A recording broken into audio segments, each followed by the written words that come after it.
What is up, YouTube? Crash Wilcox, and today I got another build coming for you guys. This one I'm kind of dubbing my Be Quiet build. So, as you can see, we got the case here on the table, and this is the Be Quiet Pure Base 500. And I already got it kind of taken apart, kind of getting it ready for the build. But I just wanted to, normally I don't speak too much on the case that I'm using, but I did want to speak on this one just a little bit. A lot of cases that you see online and stuff, much like everything you see online or on TV, can normally look better online or on TV than in person. But this case is nicer in person than I imagined it would be. So, in my humble opinion, of all the cases that I've used and built in, this is the best case I've ever built in or used, and it's $85. So, not the biggest case on the planet, but it is fantastic. So, it's Be Quiet, so you know it's quality. But if you can see on here, full tempered glass side panel. They all have these little rubber grommets basically everywhere to ensure, anti-vibration, all that sort of stuff. It comes, I've already taken this apart, but two pure wings, two fans, 140 millimeter fans included, so it comes with great airflow. Just a real solid build. It comes with interchangeable, I'm not going to show right now, interchangeable top up here. You can put in basically like a solid cover if you want it to match the rest of the look, or it has a black dust cover that's really nice looking as well. It's got good cable management. You can see coming in right through here. It's got some good cable management. And just all around the front of it, you see it's beautiful. Just an awesome case for $85. If you're in the market for an ATX case, mid-tower, check out the Pure Base 500. It's fantastic. But with all that being said, let's get into the parts. So the budget for this build that we wound up going with, it was around $1,350. That's what we had. So in order to make that work, we had to cut a few corners to kind of get the parts that we were looking for. So I'm going to get the ugly out of the way first. And to kind of squeeze this all in, I did have to, unfortunately, put a hard drive in here. A dusty old crappy mechanical hard drive. But it's not that bad. Seagate Barracuda, 2 terabyte, tons of storage. I think a lot of times in the realm of the M.2s and all these SSDs that are going around, hard drives get a bad name. They're not awful. This drive is not. It's not a dinosaur. It's not as great as having a bunch of M.2s plugged into your system, but for the vast majority of users, you can get a hard drive. You're not going to notice a big difference. I think that's something to keep in mind when you're going forward and building this computer. I'm going to probably touch base on that a few times when I go through this with the parts, is knowing what you need in a computer, like what you want to get out of it. Because a lot of times you watch these YouTube videos and these guys, Chase 2 Cents and Linus, obviously tech deals, and they're getting all this great stuff, and they're showing you kind of the best of the best and really high-end stuff. And it's easy to get carried away and think that, in order for me to have a good computer to play some games on and do some internet surfing, I somehow need to have, a 9900K and a 2080 Ti, and I gotta have M.2s everywhere, and 3600 megahertz RAM. And it's cool if you can do that, but it ain't worth going in debt over. And the performance difference that you're going to notice is not as drastic as the damage it's going to do to your wallet to think that you have to go that route. So hard drive is going to work great. It's not ideal, but honestly, it's not going to be a big difference maker. So a sweet 2 terabyte kind of internal storage game drive will be the ugly. But the rest of this build is pretty nice. So as I've talked about in all my builds before, the cornerstone of any good computer, in my opinion, is the CPU. So you really don't want to skimp there. We did cut back a little bit, but I don't think it's skimping. So what we went with was the Ryzen 5 3600X. You know, if you're building a computer on a budget, AMD's the way to go. And the reason we went with the 3600X as opposed to the 3600, which I would normally recommend, is if you're in the market for a computer, get the 3600. You're not going to notice a drastic difference. But at the time of purchase, which was early April 2020, this CPU was $199 or $200 on Amazon, and the 3600 was $175. So $25 difference for a couple hundred megahertz clock speed, I thought was worth it. But again, if that price difference, you know, is in the more $40, $50 range, not worth it. Go for the 3600. But thought it was a good value, scooped it up. I'm going to be happy with that. And in the same vein as the hard drive. So again, core counts are going through the roof right now. That can lead you a lot of times to think that you need more CPU than you do. You know, it's great if you can get an 8-core, 12-core, 16-core, all these different things. It's great. But for 95% of the users out there, this is more CPU than you're going to need, you know, for the next probably year or two at least. You know, you're going to play every AAA game that comes out in the next couple of years. It's going to run awesome on this. And you're going to be able to live stream. You can record. You can video edit on this thing. It's not going to slow you down. Like, the limitation in the videos and the streams that you make or whatever in your gaming is not going to be the CPU.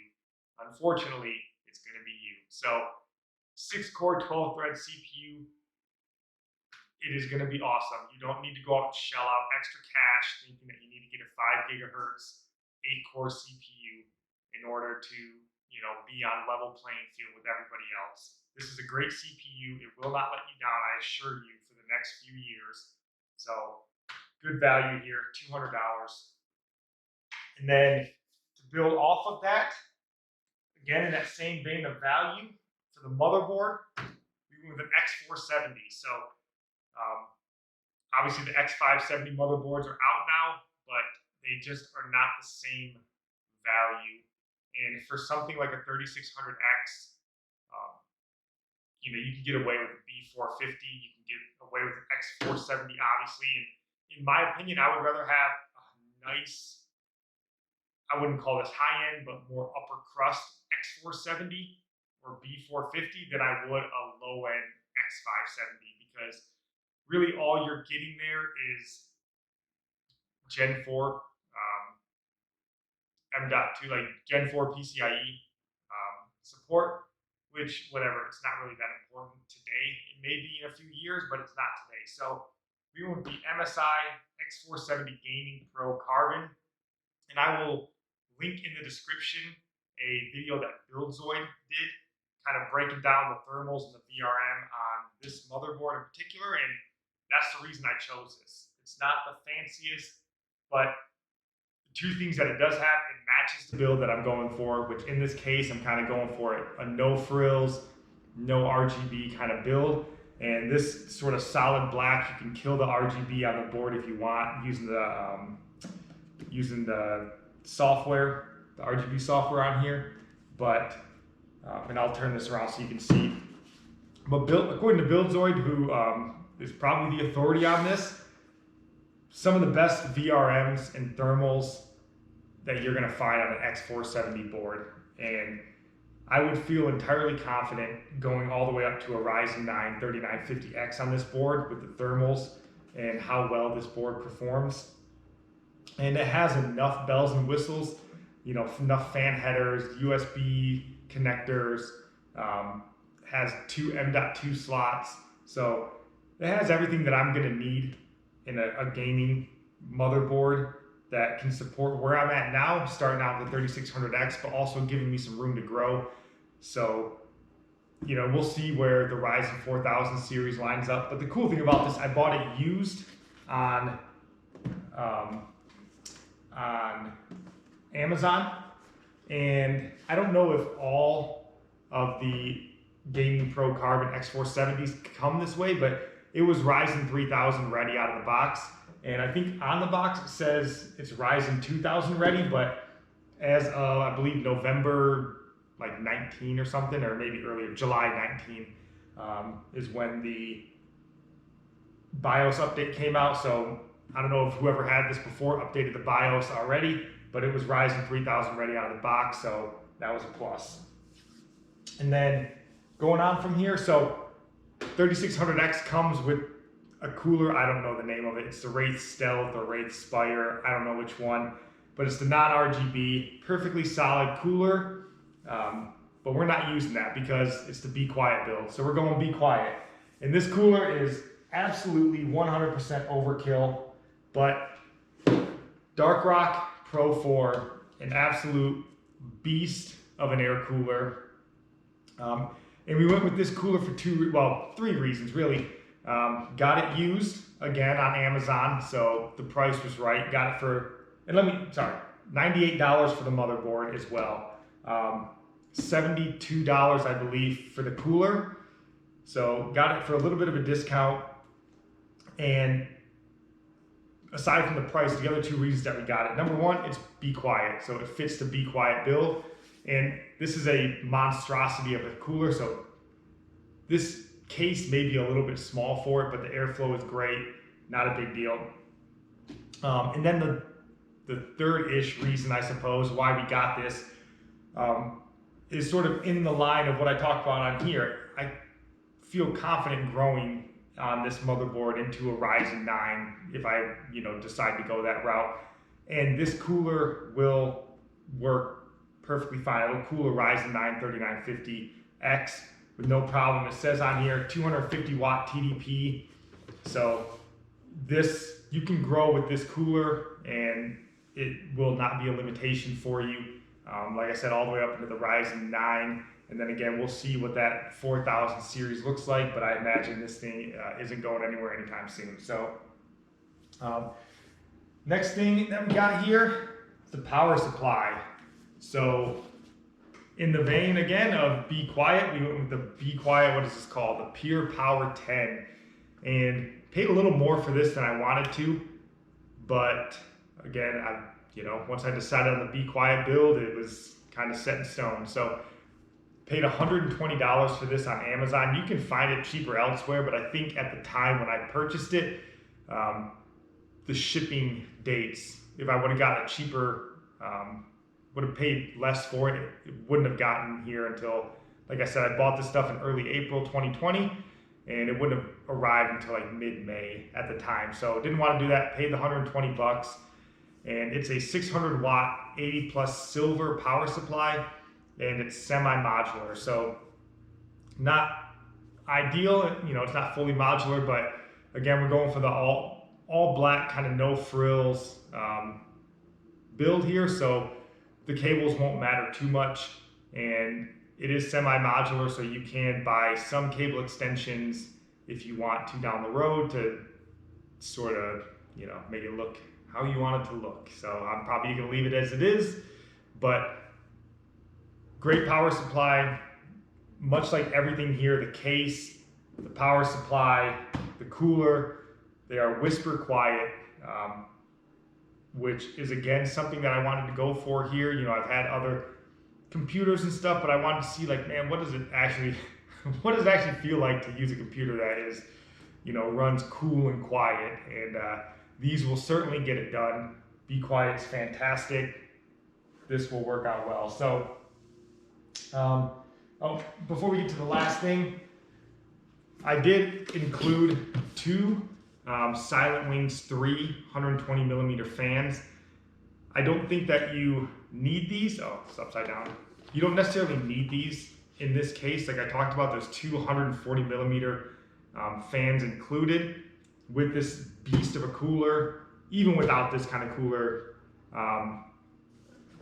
if I can find it, I'll try to link a video in the description as well. But Linus, I think, did a video on testing different fan placements and number of fans and how it affected the thermals in the case, and really having one fan in the front, one fan in the front for intake, one fan in the back for exhaust, and then your cooler. That's what makes the difference. Anything above and beyond that really makes you feel better, I suppose. It may change the thermals a couple of degrees, but it's not going to make a big difference. So these are overkill, yeah, but you know what? It's my computer, so piss off. If I want to go overkill, I'll go overkill. And then last but not least, you can't have a gaming computer without a GPU. So for that, we went with the EVGA, I don't know if you can see this, RTX 2070 Super for the Win 3 Gaming Edition. This is, without a doubt, the biggest graphics card I've ever seen in my life. It is, if you're going to go with this card, you need to get a GPU support of some sort. So I have a makeshift one that I have laying around the house. I'm ordering another one, but this thing is triple fan, 3-slot card, and it is heavy and enormous, but it runs cool. It runs incredibly quiet. I mean, I've talked about this every time I've used an EVGA product. I can't speak highly enough of EVGA. If you're ever unsure of what to get and you're not, in the market for looks, you just want performance, EVGA is the way to go. I like the way it looks personally, but that's me. It fits the build. It comes with a normal and an overclock mode on the GPU. It's just a little switch that you can toggle there. But this thing is going to perform awesome.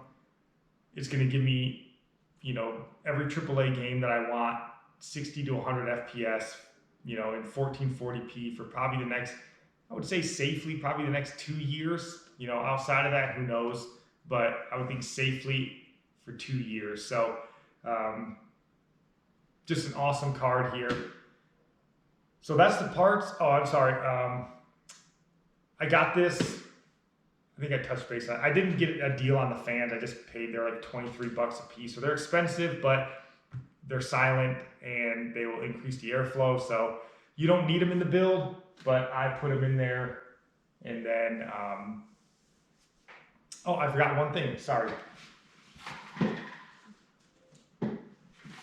For the RAM, so I had this RAM laying already around, so I didn't purchase it. But for the computer, we are using Kingston HyperX 32 gigs, so 2 sticks of 16 gigs of 3200 megahertz RAM. And I know already people are probably screaming that, oh my God, Ryzen 3 likes 3600 megahertz because they heard that somewhere before. And it probably does, and that's fine. But two things. This motherboard only supports up to 3466 megahertz. And secondly, the difference between 3200 megahertz and 3600 megahertz is negligible. Sure, you may see a few FPS bump, I suppose, but it's not like it's going to take you from 60 FPS to 100 FPS. It's going to take you from 95 FPS to 99. So didn't really matter. I had it on hand, like I said. So I'm using it. I would rather have 32 gigs of 3200 megahertz than like 16 gigs of 3600 megahertz, or in this case, 3466. So that's what we're using. Get off my back. It's going to be perfectly fine. So that's the parts. So I'm going to go ahead and get this thing put together. If you want to see the full build of this, I'm going to have that on Patreon. So please, $2 a month, come on over. More importantly than seeing the full build and all that stuff is supporting the channel. That would be greatly appreciated. But stick around. We're going to have benchmarks to how this thing performs with some thermals, with some kind of decibel readouts to kind of see how silent it actually works. And then, then we'll wrap it up with kind of my final thoughts on the build. That's that. Please take a second, like the video, man, subscribe to the channel. It certainly helps. Hit that bell notification. I try to have videos coming out pretty regularly. But with all that being said, I'm going to start getting this stuff open and getting this put together. All right, and I forgot one part, and I don't want you guys to think that I'm a savage booting to a mechanical hard drive. So I did forget the boot drive. So for the boot drive, we are using a Western Digital Black SN750 500 gigabyte NVMe, M.2 drive. So I'm not a complete animal. I'm not going to run my whole computer off of a mechanical hard drive, but just forgot to mention that, so I want to throw that in here before we go. That'll keep it running blazing fast, no issues there. It's not a Gen 4, but again, this motherboard is not a Gen 4 compatible motherboard. So Western Digital Black, awesome. M.2, I got it for 80 bucks on Newegg. So not the best value on the market, but a more upper crust hard drive. So that's the full build now. Let's get into actually putting this thing together.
She's up and running. Got all 4 fans spinning. Got the graphics card lit up, looking nice. And as you guys can see from those benchmarks, it performs very well, as you would expect from a 3600X and the 2070 Super. Performs well, but even more outstanding, those thermals on the CPU and on the graphics card were incredible. And then the noise, she definitely lived up to the name, Be Quiet. This thing is whisper quiet when you're sitting next to it, gaming, doing whatever you're doing, video editing. You could have this thing sitting next to you in the church pew. No one would be any the wiser. So, wonderful computer, wonderful case. I hope you guys enjoyed it. If you did, again, take a second to like the video, subscribe to the channel. I would certainly appreciate that. But with that being said, we're about to wrap this thing up. Hope you guys enjoyed. God bless.